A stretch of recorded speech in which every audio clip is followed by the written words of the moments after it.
भरोसा नहीं होता कि यह प्यारी लड़की भविष्य में एक स्कैमर बन जाएगी। हालांकि यूमी केवल देहात में एक सूट की दुकान के मालिक की बेटी है, बचपन से ही वह अमीर महिलाओं के पसंदीदा विषयों को सीखने में सक्षम थी, जैसे कि पियानो बजाना और अंग्रेजी सीखना। कारण था क्योंकि जब यूमी छोटी थी तब उसकी मुलाकात एक विदेशी सैन्य दंपति से हुई। जब वे कपड़े ऑर्डर करने आए, यूमी की इस जोड़ी से मुलाकात हुई। महिला यूमी की बुद्धिमानी से प्रभावित थी, इसलिए वह अक्सर उसे अपने घर ले जाती और उसे उच्च वर्ग के कुछ शौक सिखाती। यह अद्भुत मुलाकात यूमी की जीवन बदलने वाली किस्मत थी, लेकिन वह भूल जाती है कि किस्मत का उपहार अक्सर एक कीमत के साथ आता है। अधिकारी की पत्नी एक बिगड़ी हुई महिला है। कोरिया के दूरस्थ ग्रामीण इलाके में, जिससे वह अकेला महसूस कर रही थी। खुद को इस पिछड़े इलाके से अलग करने के लिए उसने दूसरों को धोखा देना शुरू कर दिया कि वह एक कुलीन है। उसने यह भी कहा कि वह राजकुमारी डायना की जैविक बहन है, ध्यान आकर्षित करने के लिए। इतना ही नहीं, उसने ये भी यूमी को धोखे से सिखाया कि जब तुम्हारे पास ट्रम्प कार्ड हो तो शांत रहना चाहिए, दूसरों को अपने दिल में झांकने मत दो, इस तरह तुम अजेय हो सकते हो। जल्द ही अधिकारी और उसकी पत्नी यहाँ से चले गए। जाने से पहले पत्नी ने यूमी से कहा कि वह शांत चेहरा बनाए रखे। यूमी ने इस वाक्य को अपने दिल में गहराई से अंकित कर लिया और अपने अगले विकास पथ में अपनी स्वयं की उत्कृष्टता और शांत चेहरे के आधार पर यूमी ने अपने चारों ओर के लोगों को अपनी झूठी बातों पर विश्वास करा लिया। जब तक यूमी को उसका हाई स्कूल प्यार नहीं मिला, उसकी सहज जीवन पूरी तरह से रुक गई। विश्वविद्यालय प्रवेश परीक्षा में कुछ ही महीने बचे थे। स्कूल को अचानक पता चला कि उसके संगीत शिक्षक के प्रति भावनाएं थीं। शिक्षक और छात्र के बीच का प्रेम एक उल्लंघन था।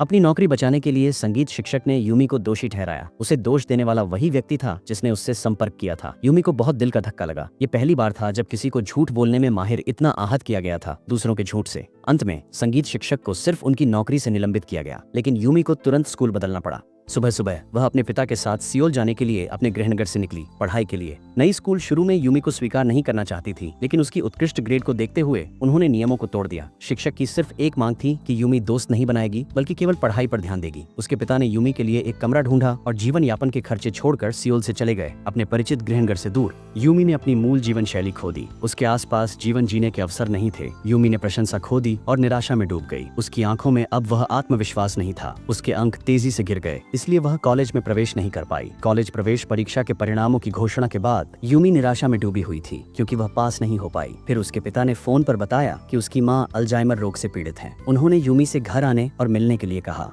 जब उसकी मां के पास समय होता था, वह अब बेटी के विश्वविद्यालय परीक्षा परिणामों के बारे में पूछने में विचारशील नहीं रहा था। यूमी सच में यह नहीं बता सकी कि वह परीक्षा में फेल हो गई थी। कई संघर्षों के बाद उसने अपने पिता से झूठ बोल दिया कि उसने विश्वविद्यालय प्रवेश परीक्षा पास कर ली है। अपने माता पिता से समारोह और उपहार प्राप्त करने के बाद यूमी ने इस झूठ को सुधारना शुरू किया। उसने वापस स्कूल जाने के लिए बहुत पैसे खर्च किए। इस दौरान यूमी एक छात्रा लड़की के साथ रही जिसका नाम जीवोन। जीवोन जानती थी कि यूमी उसी विश्वविद्यालय में पढ़ती है जहाँ वह पढ़ती है, इसलिए उसने यूमी से गर्मजोशी से संपर्क किया। उसने यूमी के साथ फोन नंबरों का आदान प्रदान किया। उसने यूमी को स्कूल की की संपादकीय बोर्ड में शामिल होने के लिए भी आमंत्रित किया। लेकिन यूमी जानती थी कि वह एक छात्रा नहीं थी, इसीलिए उसे मना करना पड़ा, क्योंकि वह अवकाश में थी और उसकी दिलचस्पी नहीं थी। जीवोन को यूमी पर कोई शक नहीं था। उसने सिर्फ यह सोचा कि वह एक शर्मीली और अंतर्मुखी लड़की है। खासकर यूमी का चेहरा मासूम और निर्दोष था। विश्वविद्यालय के भीड़ भाड़ वाले परिसर को देखते हुए यूमी भी एक छात्रा होने की इच्छा रखती थी। उस दिन जब यूमी ने दोबारा पढ़ाई समाप्त की थी, परीक्षा के बाद जीवोन ने उसे संपादन क्लब में पिज्जा खाने के लिए आमंत्रित किया। जब छात्रावास का माहौल था जहाँ लड़कियां एकत्र हुई थी, यूमी खुद को नियंत्रित नहीं कर सकी और खुलने लगी। जब किसी ने उससे पूछा कि वह कहां से है, तो यूमी ने अनजाने में बता दिया कि वह जब छोटी थी तो अमेरिका में रहती थी, जिससे सभी को जलन हुई। जब उसकी तारीफ की गई तो यूमी फिर से खुश हो गई। कोई भी यह नहीं सोच सकता था कि यह शर्मीली लड़की झूठ बोल रही थी। जीवोन को यूमी बहुत प्यारी लगी, तो उससे पहले जाने से पहले उसने यूमी को संपादकीय क्लब की विशेष शर्ट का तोहफा भी दिया। ज्यादा समय नहीं हुआ था कि यूमी ने पुनः परीक्षा की समीक्षा पाठ्यक्रम पूरा किया और विश्वविद्यालय की परीक्षा में हिस्सा लिया। परीक्षा खत्म होते ही यूमी उदासी से मेज पर गिर गई। उसे डर था कि इस बार वह विश्वविद्यालय में प्रवेश नहीं कर पाएगी। घर जाते समय जीवन ने फोन किया और यूमी को संपादकीय क्लब की बैठक में शामिल होने के लिए आमंत्रित किया। इस रोमांचक पार्टी में सुंदर यूमी को बहुत ध्यान मिला। सभी पुरुष छात्र खुश हैं, उसे घेरे हुए हैं और विभिन्न प्रकार की बातें कर रहे हैं। उस रात यूमी ने जेहो नाम के एक लड़के से मुलाकात की और उससे प्यार हो गया।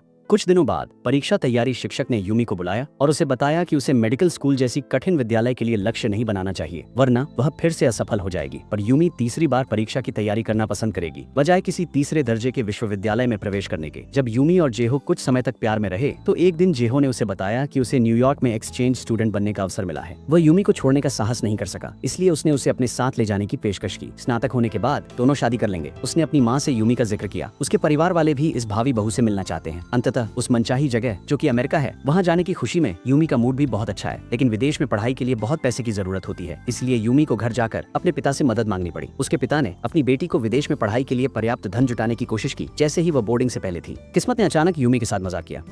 जाइहो को अब अपनी माँ का फोन आया। उसने कहा कि यूमी के बारे में जो कुछ भी वह जानता था वह सब झूठ था। उसने कहा कि स्कूल के छात्र सूची में यूमी नाम का कोई नहीं था। शिन चाहती थी कि उसका बेटा इस झूठी से दूर रहे। उड़ान भरने के बाद यूमी चली गई। जेहो अकेले हवाई अड्डे से निकलकर जर्जर किराए के घर में लौट आता है। एक सुबह उसे ग्रामीण इलाके में अपने पड़ोसी से फोन आया। पता चला कि उसके पिता का कैंसर से निधन हो गया था। पहले वह यूमी को बताना चाहता था जब वह अमेरिका आई थी, लेकिन वह अपने बच्चे के भविष्य को प्रभावित नहीं करना चाहता था, इसलिए उसने इसे छुपाया। यूमी बड़े और छोटे सामान के बैग के साथ अपने गृहनगर लौटी। वह अपने पिता के ताबूत के सामने खड़ी होकर जोर जोर से रोई। उसने अपनी उस झूठ के लिए गहरा पछतावा किया जिसने उसे अपने पिता को आखिरी बार देखने का अवसर चूकने पर मजबूर कर दिया। जब उसके पिता का निधन हो गया तो यूमी ने उनका सूट की दुकान बेचना शुरू कर दिया। जब उसने नोटबुक देखी तो पाया कि उसके माता पिता बहुत मितव्ययी रहे थे। इससे यूमी को और भी दुख हुआ। सियोल लौटने के बाद क्योंकि उसके पास कोई शिक्षा नहीं थी, उसे कई जगहों पर छोटे मोटे काम करके गुजारा करना पड़ा। इसी तरह कुछ वर्षों बीत गए और एक बार उसने भर्ती जानकारी देखी जिसमें शैक्षिक स्तर की आवश्यकता नहीं थी। वह अपने कार्यस्थल पर आवेदन करने गई। यह एक पारिवारिक कला गैलरी कंपनी है। अध्यक्ष लेखक ली हैं। यूमी का काम चेयरमैन ली की बेटी लेडी ह्यूनजू की पूरी निष्ठा से सेवा करना है। चेयरमैन ली की यूमी के लिए कोई अन्य आवश्यकताएं नहीं है। उन्हें बस इतना चाहिए कि वह अपना वादा निभाए और काम करे। कठिन। ह्यूनजू की माँ एक समर्पित विश्वासी हैं। वह अक्सर घर पर दोस्तों के साथ प्रार्थना करने के लिए इकट्ठा होती हैं। ह्यूनजू हाल ही में अमेरिका से वापस आई है। उसका व्यक्तित्व जीवंत और इच्छा शक्ति मजबूत है। वह रूढ़िवादी पारिवारिक माहौल के साथ मेल नहीं खाती। एक दिन ह्यूनजू और उसकी माँ मेहमानों से मिलने जाने वाली थी। माँ ने सोचा कि ह्यूनजू का कपड़ा बहुत खुलासा है, इसलिए उन्होंने यूमी से कहा कि ह्यूनजू के लिए अधिक औपचारिक कपड़े ले आए। ये पहली बार था जब यूमी ह्यूनजू के कमरे में गई। विशाल फर्श से छत तक की कांच की खिड़कियां देखकर वह हैरान रह गई। चमकदार ड्रेसिंग रूम ने उसे और भी चकरा दिया। यूमी ने ऐसा जीवन कभी नहीं देखा था। उसी क्षण उसने जमीन पर एक जोड़ी खूबसूरत ऊंची एड़ी वाली जूतियां देखी। उसने जूतियां पहनने की कोशिश की और पाया कि यह फिट। उसकी खूबसूरत पतली टांगें इन शानदार जूतों के साथ पूरी तरह मेल खाती थीं। सब कुछ उपयुक्त था, लेकिन यह सब उसका नहीं है। ह्यूनजू का जीवन यूमी के झूठ का वास्तविकता संस्करण है। हालांकि बहुत करीब है। यूमी केवल अपने सपने के चरण में ह्यूनजू के खूबसूरत जीवन को देखने के लिए खड़ी रह सकती है। हालांकि ह्यूनजू कभी कभी यूमी को कुछ देती है, जैसे कि एक घड़ी जो उसे पसंद नहीं है, लेकिन यह देखभाल या दोस्ती नहीं है, बल्कि निचले वर्ग के लिए दान जैसा है। न केवल ह्यूनजू बल्कि लेखक ली भी सेवकों को और भी अधिक नीचा देखते हैं। एक बार यूमी छुट्टी मांगने आई, लेकिन यह बंदूक के सामने खड़े होने जैसा था। लेखक ली को नफरत थी जब कर्मचारी काम से छुट्टी लेते थे, इसलिए उन्होंने उन्हें बेवकूफ और आलसी कहकर डांटा। यही कारण है कि उन्होंने अपना पूरा जीवन समाज के निचले स्तर पर बिताया। वर्ग हमेशा लोगों के बीच अंतराल होते हैं। ये शब्द यूमी को गहराई से चोट पहुंचाते थे, लेकिन उसे फिर भी खुशी से ह्यूनजू की सेवा करनी पड़ती थी। ह्यूनजू का मूड खराब था क्योंकि शादी के, इसलिए उसने विदेश में छुट्टियों के लिए उड़ान भरने की तैयारी की। उसने यूमी को यह भी बताया कि वह खुश नहीं थी। यूमी ने ह्यूनजू का अमेरिकी पासपोर्ट लिया और देखा कि उस पर उसका अंग्रेजी नाम एना था।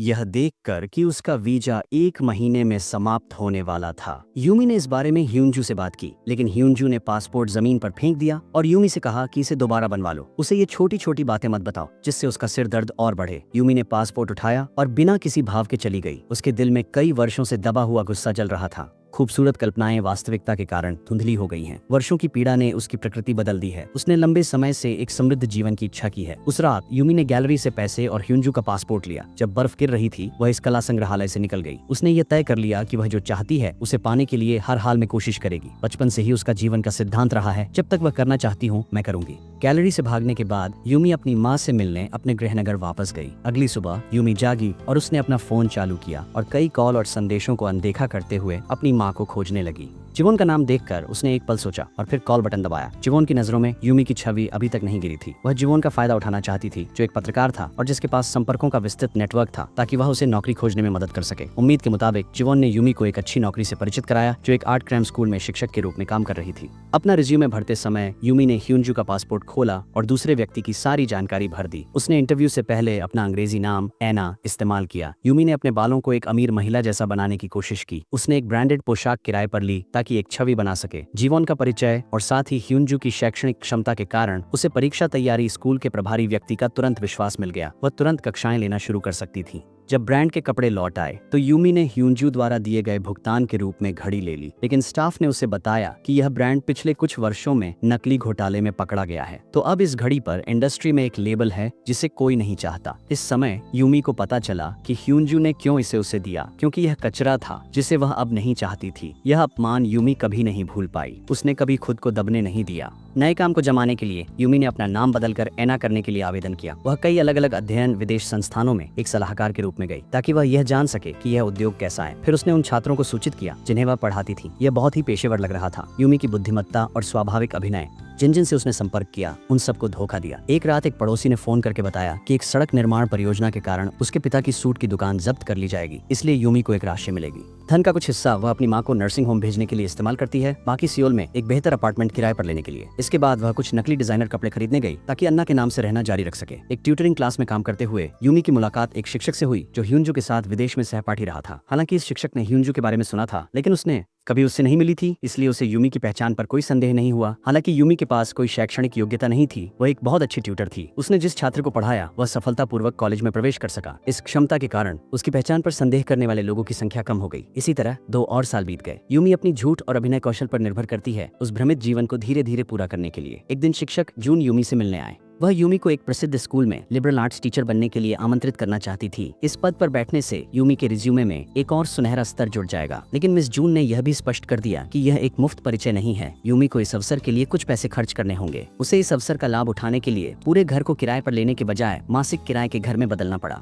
बाद में मिस जून ने यूमी को एक प्रतिष्ठित स्कूल के निदेशक मंडल से मिलने के लिए ले जाया। यूमी शिष्ट और ज्ञानवान थी और उन्होंने साक्षात्कार द्वार को सफलतापूर्वक पार कर लिया। एक प्रतिष्ठित विश्वविद्यालय की व्याख्याता बनने के बाद वह एक सम्मानित प्रोफेसर भी बन गई। यूमी ने भी बहुत मेहनत की। वह प्रत्येक कक्षा में विश्लेषित किए गए क्लासिक साहित्यिक कार्यों को कंठस्थ करती है। वह अपनी ज्ञानवानता साबित करती है। उसकी खूबसूरत शक्ल और मित्रवत शिक्षण शैली ने प्रोफेसर यूमी की प्रसिद्धि बढ़ा दी है। छात्रों की संख्या भी बढ़ रही है। अन्य प्रोफेसर देखते हैं कि वह इतनी प्रतिभाशाली हैं और अभी भी अविवाहित हैं, इसलिए उन्होंने सिर्फ उसके लिए कोई रिश्ता करवाने की इच्छा जताई। और यहाँ तक कि यूमी का परिचय एक कंपनी के प्रतिनिधि से करवाया जो सार्वजनिक। यूमी जल्द ही प्रतिनिधि जीहून से मिली। उनके पहले मुलाकात में जीहून ने अपनी वित्तीय संपत्ति और कलात्मक स्वाद का बखान किया। हालांकि यूमी के दृष्टिकोण से वह जीहून की पसंद से संतुष्ट नहीं थी। उन्होंने मूल्यांकन के लिए सोफे के बारे में रूपक तौर पर बात की। शादी नहीं करना चाहने का बहाना बनाकर यूमी ने मना कर दिया। जीहून ने हार नहीं मानी। उसने यूमी से कम 3 बार मिलने के लिए कहा। अगर फिर भी कोई प्रगति नहीं होती तो वह यूमी के फैसले का सम्मान करेगा। हालांकि यूमी ने इस अनुरोध को मान लिया। फिर भी उसे लगा कि जीहून में पैसे वाले व्यक्ति की परिपक्वता और आत्म सुधार की कमी है, बल्कि वह एक नव धनाढ्य की तरह अधिक लग रहा था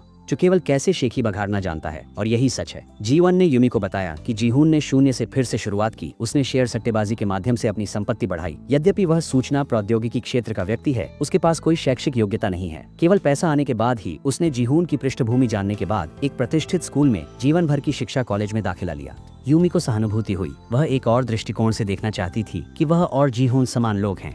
किसी की भी शिक्षा स्तर नहीं था और वे सब शून्य से उठे। ऐसा सोचते हुए यूमी को अचानक लगा कि जीहून अस्वीकार्य नहीं था। इसके विपरीत उसे जीहून और भी अच्छा लगने लगा। इसके बाद दोनों ने डेटिंग शुरू की और बहुत जल्दी शादी की चर्चा के चरण में प्रवेश किया। एक दिन यूमी अपनी माँ से मिलने गई। उनकी माँ ने सांकेतिक भाषा में कहा कि उन्होंने सपना देखा कि यूमी बहुत दुख से रो रही थी। वह कहीं दूर जाना चाहती थी। यूमी ने दुखी होकर अपनी माँ को देखा। वह दूर कहीं नहीं जा रही थी, बल्कि शादी करने वाली थी। अपनी नकली पहचान के कारण उसकी माँ यूमी की शादी में शामिल नहीं हो सकी। उनके माता पिता भी वही अभिनेत्री थी जिसे यूमी ने किराए पर लिया था। उसके तुरंत बाद जीहून और यूमी ने एक भव्य शादी की। इस समय वह आधिकारिक रूप से उच्च वर्ग में शामिल हो गई। वह कंपनी के प्रतिनिधि की पत्नी बन गई। समारोह में पारिवारिक तस्वीरें लेते समय जीहून के पिता ने भी अपने भतीजे को उनके साथ एक तस्वीर लेने के लिए बुलाया। लड़का थोड़ा ऑटिस्टिक लग रहा था। जैसे ही उसने यूमी के हाथ में फूलों का गुलदस्ता देखा, वह लगातार उन सभी विषयों के बारे में बात करने लगा जिन्हें वह जानता था। शादी के बाद यूमी जीहून का गर्व बन गई। बिना किसी चीज के शुरू करके एक व्यवसाय स्थापित करना और एक प्रतिष्ठित स्कूल से स्नातक पत्नी से शादी कर पाना एक गर्व की अनुभूति है। जैसे अधिकांश अन्य व्यवसायियों के लिए, जब जीहून की संपत्ति एक निश्चित स्तर तक पहुंच गई,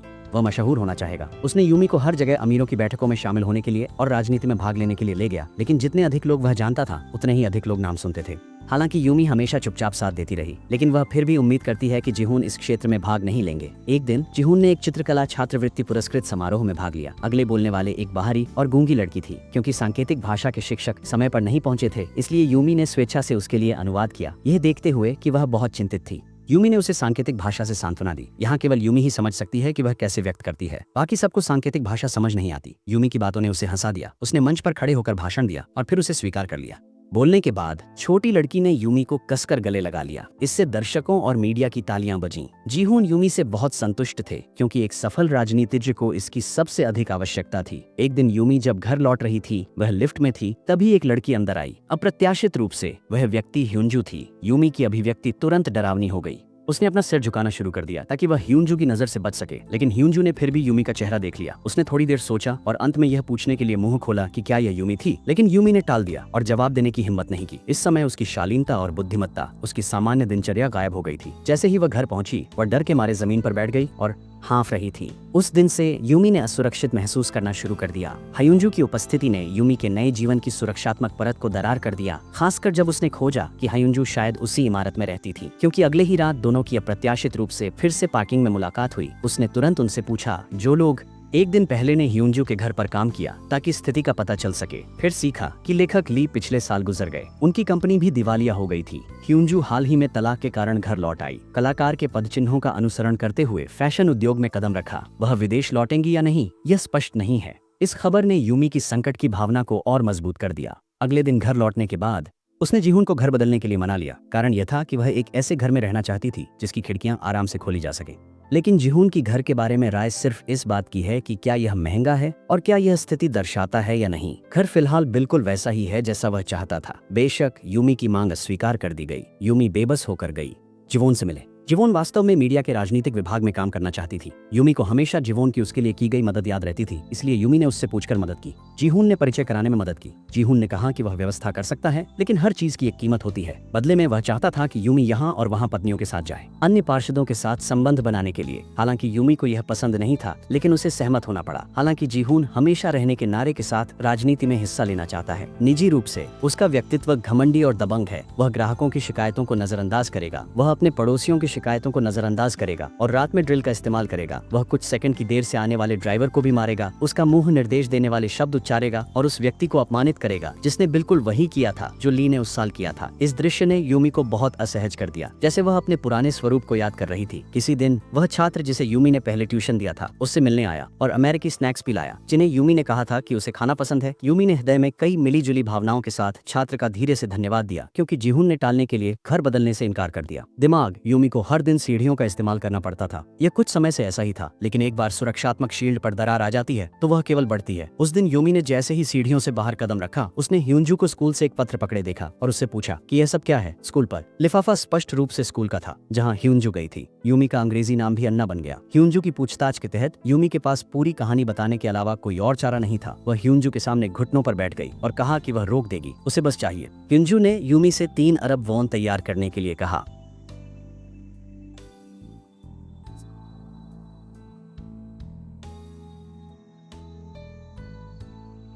लेकिन यह शर्त एक बाघ के गुफा में घुसने के समान है। भले ही यूमी काराबारी पत्नी हो, वास्तव में वह सिर्फ जीहुन के लिए सजावट का उपकरण है। उसके पास कुछ नहीं है, कोई शक्ति नहीं है या पैसे की। लेकिन ह्यूंजू को इसकी परवाह नहीं है। वह केवल परिणामों की परवाह करती है। जाने से पहले उसने यूमी से कहा कि वह सीढ़ी से ही जाए, हवा में न रहे। उसके सामने एक रात जीहुन ने कुछ राजनीतिज्ञों के साथ शराब पी। पार्किंग लॉट में पहुंचने के बाद वह कार में नशे में लेटा हुआ था। इमारत के सुरक्षा गार्ड ने यूमी को जीहुन को घर ले जाने के लिए बुलाया, लेकिन यूमी ने देखा कि एक औरत यात्री सीट पर थी। उसने तुरंत कार का दरवाजा बंद किया और मुड़कर पुलिस को फोन किया कि कोई शराब पीकर गाड़ी चला रहा है। उसी समय जीहुन, जो अभी अभी राजनीतिक और मीडिया विभाग में शामिल हुआ था, वह भी अपने सहयोगियों के साथ शराब पी रहा था, क्योंकि उसने अपनी संबंधों पर भरोसा करके प्रवेश किया था और वह एकमात्र महिला थी। इसलिए पूरी शराब पीने की बैठक में उसके बारे में पुरुष सहकर्मी बात करते रहे। जीवोन ने कोई गुस्सा नहीं दिखाया। पार्टी के बाद उसने अपने सहकर्मियों की नशे में धुत आकृतियों को देखा और कहा कि वह ऐसा काम करेगी जिससे वे प्रभावित हो जाएं। अगली सुबह यूमी ने जानबूझकर खाने की मेज पर पूछा कि पुलिस जीहुन को क्यों तलाश रही थी। जीहुन ने इस मुद्दे को टाल दिया और यूमी के लिए एक छात्रवृत्ति कोष स्थापित करने पर चर्चा की, ताकि यूमी उसकी अध्यक्ष बन सके, जिसका मतलब ये है कि अब से यूमी अक्सर मीडिया में दिखाई देगी। वह स्वाभाविक रूप से इसका विरोध करती है,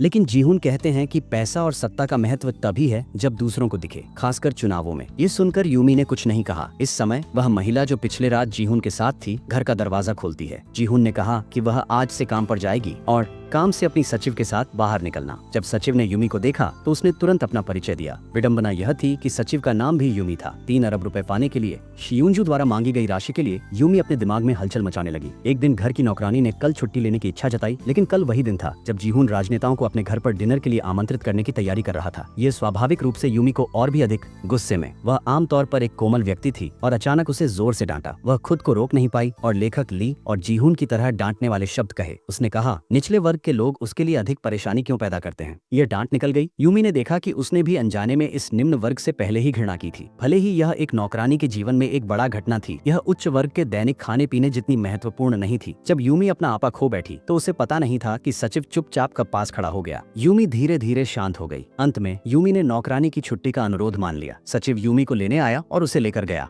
पार्टी के साथ।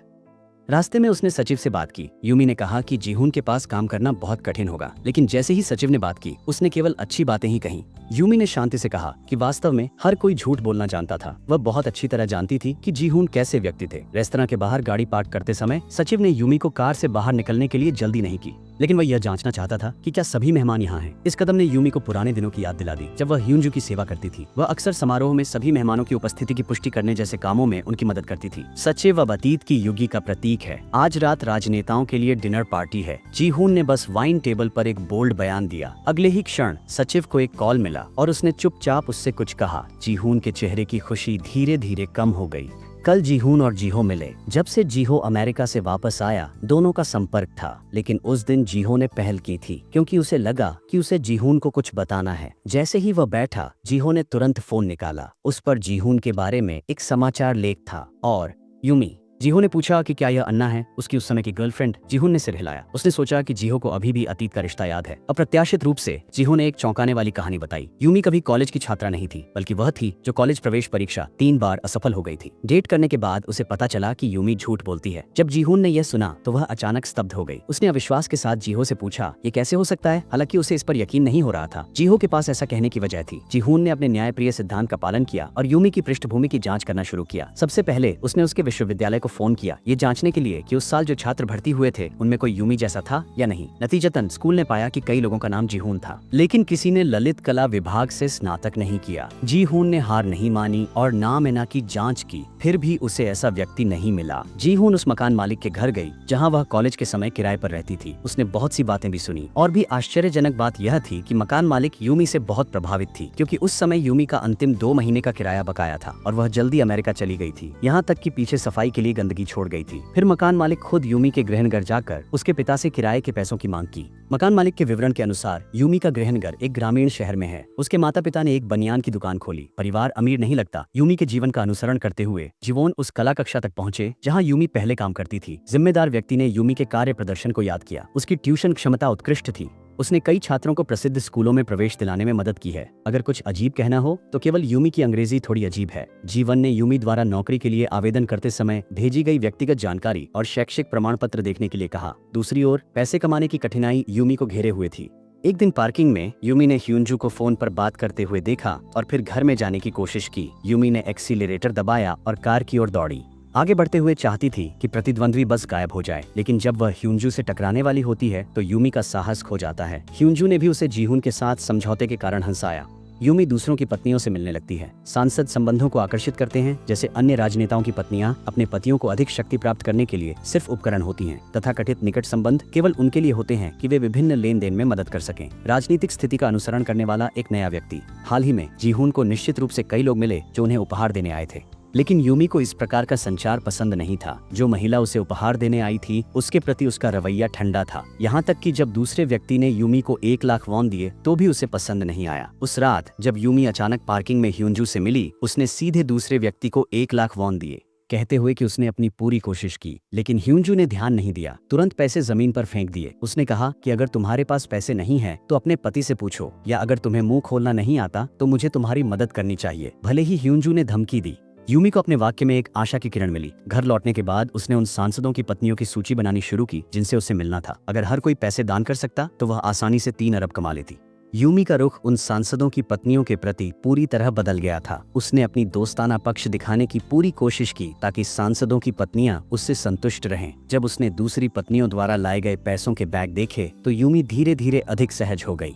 जीवोन की जांच यूमी के हाई स्कूल के दिनों तक पहुंच गई। वह यूमी के गृहनगर गई। जैसे ही वह कार से उतरी, वह भाग्यवश पड़ोसी की स्नैक शॉप में चली गई। पड़ोसी ने कई वर्षों तक उसकी माँ यूमी की देखभाल की। जब उसने जीवोन को यूमी के बारे में बात करते हुए सुना, उसकी अभिव्यक्ति गर्व से भरी हुई थी। पड़ोसी और उसकी माँ हमेशा सोचते थे कि यूमी अभी भी अमेरिका में है, संकेतों का अनुसरण कर रही है। जीवोन यूमी के हाई स्कूल गई और जब वह यहाँ स्कूल जाती थी तब के बारे में जाना। यूमी का रूप और ग्रेड दोनों ही उत्कृष्ट थे। वह ध्यान दिए जाने की भावना को बहुत पसंद करती थी। अपने हाई स्कूल के अंतिम वर्ष में वह एक युवा शिक्षक से प्यार कर बैठी। उसे बड़ा झटका लगा, इसलिए उसे सियोल में जाना पड़ा। शिक्षक को कई बार याद आया जब यूमी सियोल से घर आई और रात भर रोई। सुबह जल्दी वह पहले बस से सियोल वापस चली गई। लोग उसकी तारीफ करना पसंद करते हैं क्योंकि उसने बड़ी होकर अपने आप को साबित किया। जब उसे एहसास होता है कि उसकी कोई कीमत नहीं है तो वह बहुत कमजोर हो जाएगी। इसलिए शिक्षक भी यह जानने के लिए बहुत उत्सुक हैं कि यूमी अब कैसी हो गई है। इसी समय जीवोन को कंपनी से फोन आता है। उसके वरिष्ठ ने उससे कहा कि वह आज रात जीहुन से मिलने के लिए समय निकाले। जीवोन मना करना चाहती थी, लेकिन जब उसने सुना कि उसे नौकरी में किसने परिचित कराया था वह जीहुन थे, वह जल्दी से उससे मिलने के लिए लौट आई। बैठते ही जीहुन ने तुरंत उसे एक तोहफा दिया। उसके अंदर एक प्रतियोगी से विशेष जानकारी थी। वह चाहता है कि जीवोन उसका धन्यवाद करे और उसकी बन जाए। जनमत के क्षेत्र में दुश्मन को नष्ट करने के लिए योद्धा। इससे उसे बाधाओं को हटाने में मदद मिलेगी। यह जीवोन की भी बहुत मदद करेगा। लेकिन जीवोन किसी बैकडोर व्यक्ति के रूप में संतुष्ट नहीं है। इससे जीवोन को अपमान महसूस हुआ। आखिरकार रिपोर्टर बनने का उसका सिद्धांत सच्चाई का पता लगाना है, भविष्य नहीं। जीवोन ने तुरंत दस्तावेज रख दिए। स्पष्ट था कि वह जीहुन को मना करना चाहती थी। वह नाराज नहीं हुआ। इसे देखकर वह केवल महसूस कर रहा था कि उसने अब तक दबाव में रहने का दर्द नहीं झेला था। उसे आगे बढ़ने के लिए खुद को कठिनाई में नहीं डालना चाहिए। केवल अपनी सस्ती आत्मसम्मान की वजह से उन्होंने यह भी कहा कि उसे उससे सीखना चाहिए। यूमी, चाहे वह कितनी भी उत्कृष्ट क्यों ना हो, वह सिर्फ एक विश्वविद्यालय की प्रोफेसर है। केवल उससे शादी करने के अवसर को पकड़कर ही उसे अधिक गौरवपूर्ण जीवन मिलेगा। जीहुन की आत्मतुष्टि को सुनो। जीहुन के जाने के बाद जीहुन ने एक अप्रिय चेहरे की अभिव्यक्ति दिखाई। जीहुन को यूमी का रिज्यूमे मिला, एक विदेशी विश्वविद्यालय का ईमेल जिसने पुष्टि की कि वहां वास्तव में एक नाम की अन्ना उनकी स्कूल से डिग्री के साथ थी। अब जीहुन यूमी के बारे में वास्तव में भ्रमित है। आज ह्यूनजू की बेटी और उसके पति घर लौटे। वह हवाई अड्डे गई। भले ही उड़ान थोड़ी देर से आई, फिर भी वह अपने पति से अत्यधिक असंतुष्ट थी। ह्यूनजू जीवन भर एक राजकुमारी रही है और उसे जो चाहती है वह मिल जाता है। उसे कभी भी दूसरों की सोच की परवाह करने की जरूरत नहीं पड़ी। केवल बेटी ही वास्तव में एकमात्र थी। ह्यूनजू और उनके पति तलाक की कार्यवाही के बीच में थे।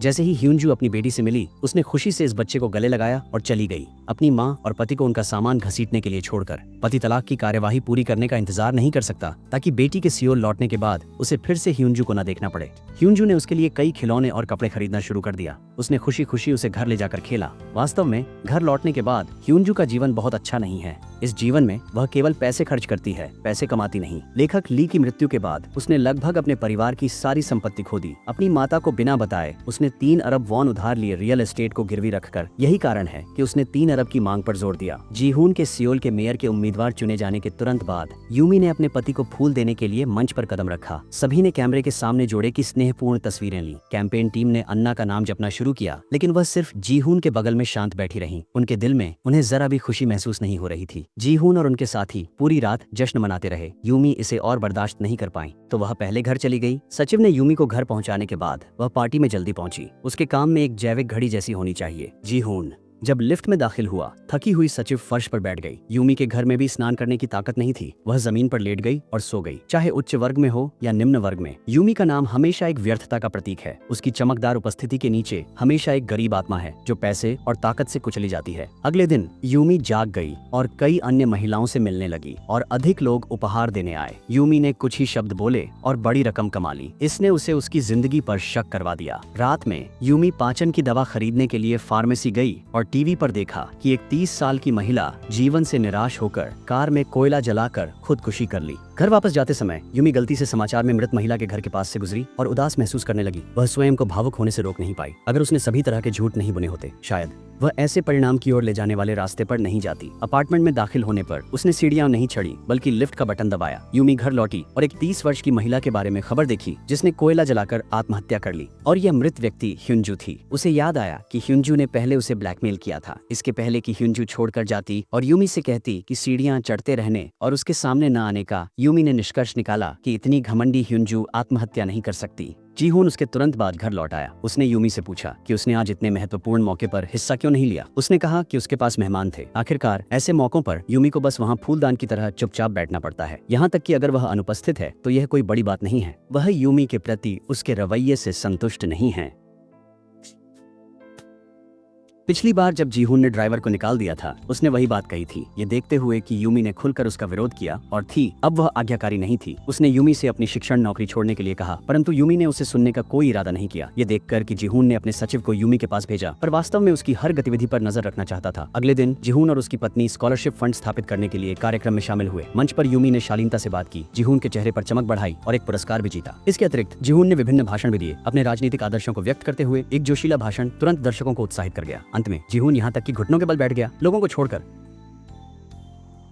शोक में देश और जनता की सेवा करने के लिए राजनीतिक दृढ़ संकल्प प्रदर्शित करते हुए जीहुन के साथ सहयोग करके विभिन्न गतिविधियों में भाग लेने के अलावा यूमी की अपनी भी एक जिंदगी है। उसे पढ़ाना पसंद है। स्कूल के बाद कभी कभी समय लेती है। यूमी को अचानक सूचित किया गया कि उसे अस्थायी रूप से पढ़ाना बंद करना होगा क्योंकि जीहुन चुनाव में भाग लेना जारी रखेगा। जैसे ही यूमी को यह खबर मिली, उसे पता चल गया कि इसके पीछे जीहुन का हाथ है। अंत में उसने अनिच्छापूर्वक अस्थायी अवकाश के लिए आवेदन पर हस्ताक्षर कर दिए। महिला सचिव पूरी तरह से यूमी के साथ काम कर रही थी। यूमी ने उससे निकाल दिए गए ड्राइवर के पते की जांच करने का आदेश दिया। इसके अलावा अन्य कर्मचारियों की भी, जो अज्ञात कारणों से निकाले गए थे। महिला सचिव नहीं जानती थी क्यों। यूमी ने ज्यादा कुछ नहीं कहा, बस दूसरे व्यक्ति से इसे गोपनीय रखने और जीहुन को न बताने के लिए कहा। कुछ देर बाद यूमी ड्राइवर से मिलने गई। हाल ही में वह अक्सर अन्य लोगों से संपर्क करती थी। कर्मचारी को निकाल दिया गया। वह उनसे जीहुन के अज्ञात रहस्यों के बारे में जानना चाहती थी, लेकिन ड्राइवर ने गोपनीयता समझौते पर हस्ताक्षर किए थे, इसीलिए उसने उसे प्रकट करने की हिम्मत नहीं की। यूमी ने उसे मनाया। उसने कहा कि जीहुन जैसे व्यक्ति जो दिखने से अलग हैं, सियोल के मेयर के योग्य नहीं है। दूसरी ओर जीवन को उसकी सहयोगी ने एक पुरानी वेबसाइट दिखाई। उसने उससे अन्ना का स्नातक फोटो एल्बम खरीदा। जीवन को देखकर समझ आया कि अन्ना का नाम ह्यूंजू था, इसलिए उसने अन्ना की सहपाठी से संपर्क किया। उस व्यक्ति को याद था कि अन्ना के दो नाम थे, उसका कोरियाई नाम ह्यूंजू था और उसका अंग्रेजी नाम अन्ना था। उस सहपाठी ने यह भी कहा कि ह्यूंजू बोस्टन में रहती थी और पिछले वर्ष तक कोरिया वापस नहीं आई ताकि तलाक के लिए अर्जी दे सके। इसके अलावा इस व्यक्ति ने एक और बात कही, ह्यूंजू ने पहले किसी को खुद के लिए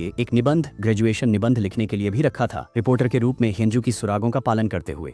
पुलिस ने पुष्टि की कि ह्यूंजू ने वास्तव में आत्महत्या की थी। उसके पास स्टॉक ट्रेडिंग से कर्ज है और वह तलाक लेने वाली है और वह लंबे समय से शराब पी रही है और अक्सर कसीनो जाती है। इसके अलावा ह्यूंजू की मां ने भी कहा कि उसे बाइपोलर डिसऑर्डर है। पिछले दिन फिर वह एक और खूबसूरत दिन था। यूमी ने एक स्वयंसेवी कार्यक्रम में भाग लिया। जब उनसे साक्षात्कार किया गया तो वह दूसरों के सामने शानदार थी, लेकिन एक व्यस्त दिन के बाद यूमी कार में निराश बैठी। वह उस ठंडे घर में वापस नहीं जाना चाहती थी। सचिव ने कंपनी के जांच अधीन टैक्स रिकॉर्ड्स यूमी को सौंप दिए। दोनों ने कार में बातचीत शुरू की। जहाँ तक सचिव की बात है, वह कभी भी मालिक के मूड को नहीं समझ सकती थी। यूमी ने भी ऐसा ही महसूस किया। उसे लगा वह खराब मूड में है, इसलिए उसने अपने सचिव से एक सिगरेट और लाइटर उधार लिया और चली गई। घर जीवन अखबार कार्यालय लौटी, लेकिन देखा कि हर कोई व्यस्त था। फिर उसे पता चला कि उसने हाल ही में जीहुन से बड़ी खबरें प्राप्त की थीं। उनके पास एक पत्नी और ऑटिस्टिक बच्चा था। नेता इस शीर्षक का उपयोग करते थे ताकि लोग जल्दी से लेख लिख सकें। उसी समय जीहुन को भी यह खबर मिली और वे बहुत परेशान हुए। उन्होंने अधीनस्थ से उसके क्रोध को निकालने के लिए घुटने टेकने का अनुरोध किया। घटना के सामने आने के बाद उनकी राजनीतिक करियर, वहीं जब वह कर्मचारी को कोस रहा था तभी कर्मचारी का फोन बजा। पता चला कि इंटरनेट पर यूमी के बारे में और भी नकारात्मक खबरें आ गई हैं। समाचार ने बताया कि यूमी का शोध प्रबंध नकली था। इससे स्थिति और बिगड़ गई। जीहुन ने तुरंत यूमी को फोन किया। उसने पाया कि किसी ने उसके लिए एक निबंध लिखा था। कुछ घंटों बाद वह व्यक्ति एक साक्षात्कार प्राप्त करेगा और घोषित करेगा कि वह यूमी के लिए नहीं लिख रहा था, बल्कि वह और अन्ना शोध साझेदार थे। जीहुन ने यूमी से कहा कि वह निकट भविष्य में मीडिया में न आए। उसे अपने शब्दों और कार्यों में अधिक सावधानी बरतनी चाहिए और तूफान के थमने का इंतजार करना चाहिए। उसकी बातों से यूमी को समझ में आ गया कि जीहुन को उसकी पहचान मालूम थी। जीहुन ने अब इसे नहीं छुपाया और यहाँ तक कि कहा कि ह्यूंजू में सक्रिय रूप से संपर्क करने की काफी हिम्मत थी। ये कहने के बाद उसने एक खतरनाक मुस्कान दी। यूमी यह जानकर चौंक गई कि वह वास्तव में कौन है। जीहुन ने उसे चुप रहने का इशारा किया और उसने बॉडीगार्ड को यूमी को घर ले जाने का आदेश दिया। पार्किंग में पहुंचने पर लेकिन वह कभी घर नहीं जाना चाहती थी। उसने अचानक ह्यूंजू की आवाज सुनी और फिर दूसरी ओर कदम बढ़ाया। व्यक्ति ह्यूंजू ने नाम एना की उत्पत्ति के बारे में बताया। जब वह छोटी थी तो हर कोई उसकी प्रशंसा करता था कि वह एक राजकुमारी एना है, लेकिन ह्यूंजू को पता चला कि प्रसिद्ध राजकुमारी एना की मृत्यु हो चुकी थी और इस राजकुमारी की भी नकल करने वाले लोग थे, इसलिए बाद में उसने यह नाम उपयोग करना बंद कर दिया। यूमी का दिल टूट गया क्योंकि यहाँ तक कि उसने जो पहचान चुराई थी वह भी नकली थी। ह्यूंजू ने यूमी की आलोचना की कि यूमी ने उसे मारा, बाद में यूमी को नरक में रहना पड़ेगा। यह कहने के बाद वह मुड़ी और चली गई। ह्यूंजू की घटना के बाद वह जोड़ी और ज्यादा प्यार में पड़ गई। यूमी को अपने पति से भी अधिक घृणा होने लगी। निजी तौर पर दोनों ने अपने मुखौटे उतार दिए। यूमी ने जीहुन की पूर्व पत्नी और बच्चों का जिक्र किया। जीहुन ने बताया कि यूमी एक दर्जी की दुकान के मालिक की बेटी है। उन्होंने फिर से ह्यूंजू के बारे में बात की। जीहुन ने सोचा कि उसने आगे की बाधाओं को हल कर लिया है। उसे मुसीबत में थी, इसलिए उसे उसका धन्यवाद करना चाहिए, लेकिन यूमी उसके व्यवहार से सहमत नहीं थी। जीहुन तुरंत गुस्से में आ गया और यूमी का गला पकड़ लिया। जब वह लगभग घुटने वाली थी उसने उसे छोड़ दिया। जीहुन ने उसके कान में फुसफुसाया कि वह भी नहीं चाहता था कि वह महिला मरे, लेकिन चीजें इस स्थिति तक आ गई हैं और यूमी भी एक सहयोगी है। हालांकि जीहुन का स्कैंडल उजागर हो गया, उसकी स्वीकृति रेटिंग बहुत बढ़ गई है। यूमी की छवि भी जारी की गई थी। फिर यूमी का साक्षात्कार लिया गया। उसने अपनी अभिनय कौशल का फिर से इस्तेमाल किया। अपनी थीसिस से जुड़े अफवाहों की परवाह करने से वह बाहर हो गई थी और जीहुन के बीमार बच्चे के बारे में वह नहीं चाहती थी कि बच्चा आलोचना का विषय बने। दूसरी तरफ जीहून के अधीनस्थों ने रिपोर्ट किया कि यूमी को दूसरों से मिलने वाले पैसे की राशि 3 बिलियन वॉन थी। ये सुनकर जीहून ने तुरंत मानसिक अस्पताल से संपर्क किया। उन्होंने कहा कि यूमी को समस्या है, इसलिए चुनाव के बाद वह उसे वहां फेंकना चाहते थे। यूमी की भी अपनी योजना थी। वह सक्रिय रूप से जीहून की तलाश में गई। जीहून ने स्वीकार किया कि उसे पता था कि यूमी ने किसी और की पहचान का उपयोग किया था। यूमी ने समझाया कि क्योंकि उसकी जिंदगी बहुत कठिन थी, वह हमेशा ह्यूंजू की जिंदगी से ईर्ष्या करती थी, जिसने उसे झूठ के रास्ते पर ले जाया। यूमी ने सबूत का यूएसपी निकाला। इसके अंदर यह भी तथ्य है कि यूमी ने ह्यूंजू की पहचान का उपयोग किया और यह सबूत कि ह्यूंजू की हत्या हुई थी। जीहून की पूर्व पत्नी की मृत्यु फिसलने से नहीं हुई थी। इसके अलावा जीहून ने धन की हेराफेरी और कर चोरी के लिए शेयर की कीमतों में हेरफेर किया। जीहून और शोध प्रबंध लेखक के लिए किए गए पिछले गर्म खोज भी यूमी ने की थी। दुर्भाग्यवश अंत में जीहून इसे दबाने में सक्षम था। काम खत्म करने के बाद यूमी अपनी मां से मिलने नर्सिंग होम गई। उनकी मां को अल्जाइमर रोग था, इसलिए वह अब यूमी को नहीं पहचानती थी। उन्हें हमेशा लगता था कि उनकी बेटी अमेरिका में है। उन्होंने यूमी से अपनी दूर की बेटी को पत्र लिखने के लिए भी कहा। घर जाते समय उनके दिल में उदासी थी। उन्होंने अपने सचिव से पूछा कि क्या उनके साथ कुछ हुआ है। उन्होंने आशा की कि दूसरा व्यक्ति उनकी मां का ख्याल रखेगा। चुनाव के नतीजे जल्द ही घोषित होने वाले थे। यूमी को नर्सिंग होम से फोन आया कि उनकी मां उन्हें खोज रही है। मूड एकदम गिर गया था। ठीक इसी समय टीवी पर समाचार प्रसारित हुआ कि जीहून सियोल के मेयर बन गए थे। सभी ने खुश होकर जश्न मनाया, लेकिन केवल यूमी बेहद उदास दिख रही थी। खुशी से जश्न मना रही भीड़ के बिल्कुल विपरीत। सफल चुनाव के बाद जीहून जितनी जल्दी हो सके अमेरिका जाना चाहते थे, ताकि अपने बेटे को ला सकें। यूमी से एक स्मरण संदेश प्राप्त करने के बाद जीवोन ने अभियोजक से संपर्क किया। जीहून ने अभी अभी अपना अभियान समाप्त किया था। वह अभी एयरपोर्ट जाने वाले थे। यूमी ने उसे रोककर बताया कि उसकी मां नर्सिंग होम में गंभीर रूप से बीमार है, इसलिए वह वहां जाना चाहती थी। इस समय जीहून अभी भी मजाक कर रहा था। ये स्पष्ट था कि उसकी मां अमेरिका में थी। यूमी का चेहरा उदास था। जीहून उसे इस महत्वपूर्ण समय पर छोड़ने नहीं देना चाहता था। यूमी के पास और कोई विकल्प नहीं था और उसे जीहून के साथ अमेरिका जाने वाले विमान में सवार होना पड़ा। विमान में यूमी को खबर मिली कि उसकी मां का निधन हो गया है। अचानक से उसका मानसिक संतुलन बिगड़ गया। आंसू बेकाबू होकर गिरने लगे। जब अमेरिका पहुंचे, जीहून ने विशेष रूप से यूमी का पासपोर्ट मांगकर कार किराए पर ली। फिर वह यूमी को लेकर अपने बेटे के स्थान पर पहुंचा। रास्ते में यूमी को एक टेक्स्ट संदेश मिला कि जीवोन की तरफ रुकावट है। किसी ने ऊपर से अभियोजक को रोक दिया। यूमी ने गहरी सांस ली। उसने बेमतलब यूमी को कुछ देर आराम करने के लिए मनाया। हाल ही में उसने कुछ ऐसा किया जो बहुत ही बेहुदा था। यूमी को अचानक एहसास हुआ कि इस बार जीहून यहाँ बच्चे को लेने नहीं आया था, बल्कि उसे कैद में रखना चाहता था। जीहून ने खुलेआम स्वीकार किया। वह घबरा गई और जीहून की ओर देखने लगी और पाया कि दूसरे व्यक्ति ने सीट बेल्ट नहीं पहनी थी। बगल में ब्रेक को देखते हुए यूमी को एहसास होने लगा। उसी समय जीहून यूमी की ओर देखने के लिए मुड़ा और गलती से सामने एक हिरण देख लिया। उसने जल्दी से दूसरी दिशा में मोड़ लिया। उसने जल्दी से ब्रेक खींचा। अचानक कार का नियंत्रण खोकर सड़क के किनारे बिजली के खंभे से टकरा गई। यूमी कांपी और कार से बाहर निकल आई। कुछ शांति के बाद उसने जीहून का पासपोर्ट लिया। वह ड्राइवर की सीट पर फंसा हुआ चिल्ला रहा था मदद के लिए, लेकिन यूमी बिना हिले वह फोन सिग्नल ढूंढने दूर चली गई। एक क्षण बाद उन्हें जीहून से एक संदेश मिला कि उनकी योजना विफल हो गई थी। अभियोजक का दफ्तर बिल्कुल भी भरोसेमंद नहीं है। इस समय जीहून, जो अभियोजन पर गुस्सा था, ध्यान आकर्षित करने के लिए खिड़की से बाहर चढ़ गया, उन बुरे लोगों से बच निकलने के लिए जो उसे गिरफ्तार करना चाहते थे। समाचार सुनने के बाद यूमी बेहद निराश हो गई थी। अगर न्याय बुराई को नहीं हरा सकता तो वह खुद को अंधकार की ज्वाला में बदल देगी। सही काम, क्योंकि एक बार जब उसने ठान लिया तो वह निश्चित रूप से उसे पूरा करती। जैसे ही उसने ऐसा किया, यूमी ने बैग से लटका रेशमी स्कार्फ जला दिया और जीहून की ओर बढ़ी। वह उसे ठंडे तरीके से आग से खत्म कर दिया। जीहून के गुजरने की रिपोर्ट जल्दी ही आ गई और जीहून के अंतिम संस्कार के बाद यूमी जल्द ही गायब हो गई। लेकिन यह अत्यंत सुनसान था। सिर्फ रिपोर्टर ही थे और उसके पास ऑटिस्टिक बेटा खेल रहा था। कुछ साल बाद बर्फ से ढके कनाडा में अन्ना ने गाड़ी में लकड़ी भरकर अपने छोटे घर की ओर खींचा। ये पता चला कि वह अमेरिका से कनाडा तक पैदल चली गई थी। अकेले ही अन्ना ने अपने भारी कपड़े उतारे और एक थकी हुई चेहरा प्रकट हुआ। उस दिन को याद करते हुए उसने अपना बैग और लाइटर कार में फेंक दिया। जीहून की चीखों को अनसुना करते हुए वह बिना पीछे देखे चलती रही। अतीत के बारे में सोचते हुए यूमी दर्द में चिल्लाई। फिल्म खत्म हो गई है। अलविदा और हमारे अगले वीडियो में फिर से मिलते हैं।